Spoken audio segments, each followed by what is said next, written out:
بسم اللہ الحمدللہ اللہ کا مشکل کائنات مشکل خون زیادہ دین محمد اسلام قبول کیا کریں بہت اچھا لگتا ہے اللہ رسول کے پیار میں جو بھی کام کیا جیسے مزہ ہی الگ ہوتا ہے اللہ ہم سے راضی میں سے راضی رہے اللہ ہم سے وہ کام کروا دے جس میں اللہ رسول کی محبت و پیار ہو وہ کام کرے میرا ایڈریس نوٹ کریں کراچی بیٹھتا ہوں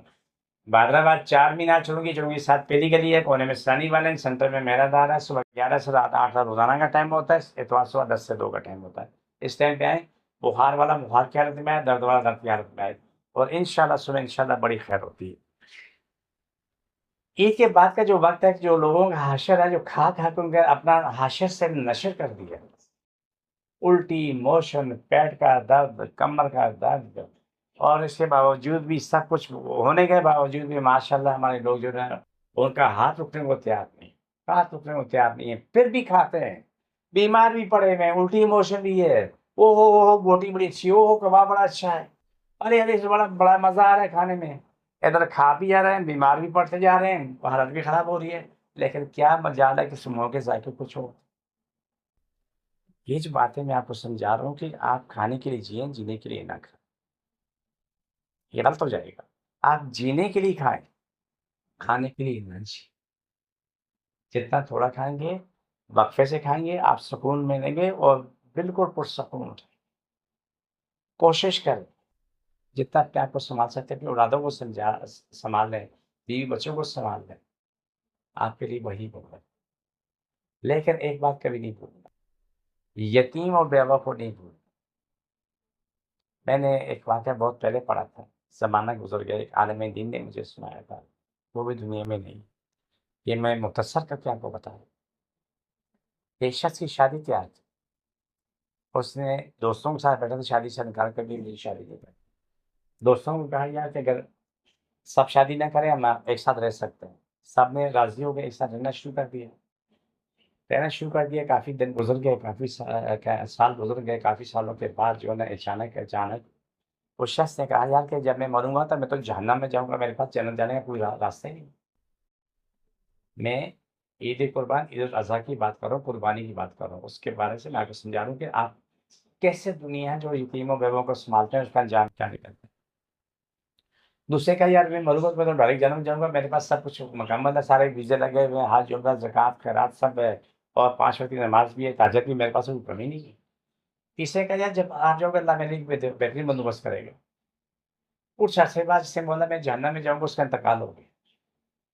ہو گیا تو اس نے ساتھی جو تھا وہ ساتھی نے کہا جی میں جا کے پہنچا اپنے شیخ الحدیث سے کہ اعلیٰ حضرت میرے ساتھی کا انتقال ہو گیا اور میں دیکھنا چاہ رہا ہوں کہ وہ جہنم میں کس حال میں ہے اس نے بولا 2 نفر پڑھ کے دعا مانگ کے سو جاؤ پاچیتی کرنا دوشی پڑھتے رہنا ملے گا لیکن یہ دلی نہیں کب ملے گا سال لگے 6 مہینے 2 سال لیکن ملے گا ضرور اس میں اپنے وقفہ نہیں کرنا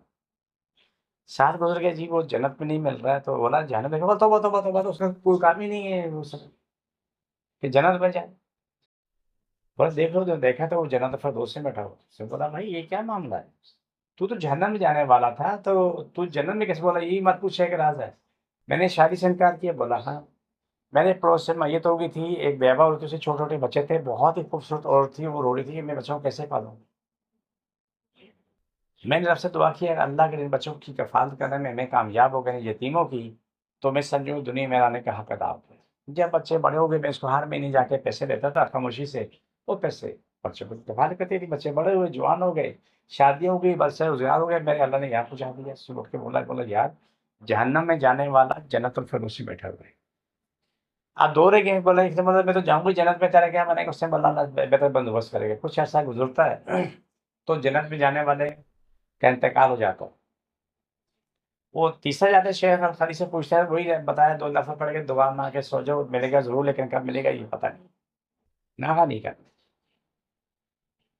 سال بھر پڑا تو وہ کیا نام ہے جنت میں نہ ملا اب جنت میں جب نہ ملا تو پھر وہ اس سے آ کے پوچھا کہ نہیں ملا بولا جنت میں تلاش کرو وہ توبہ کرو اس سے کیا کام ہے کیا نام ہے وہاں پر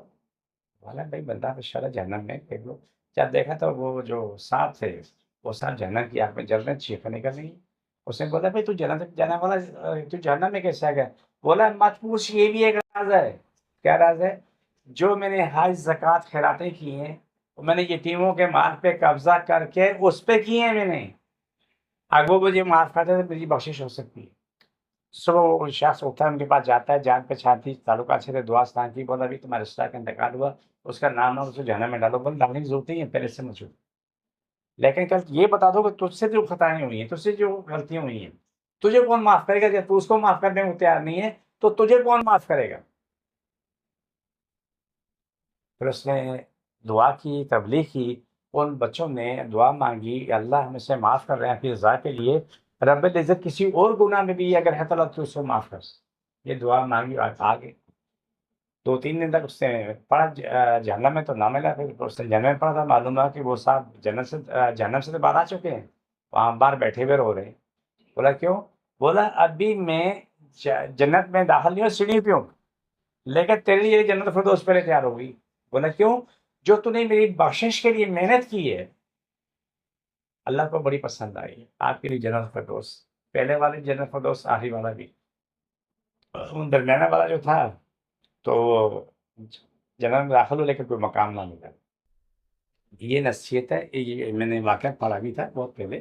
اور یہ عالم دین نے واقعہ سنا تھا، یہ نصیحت کے لیے یہ واقعہ ہے، جس کو جاننا تکلیف ہے وہاں رکھ کے پکڑ لے، بسم اللہ سے چھوڑ، دوبارہ پکڑو، چھوڑ، دوبارہ پکڑو، چھوڑ، دوبارہ پکڑو، یہ پروگرام کافی ہوتا ہے، یہ میٹنگ ہو جاتا ہے، 3 ماہ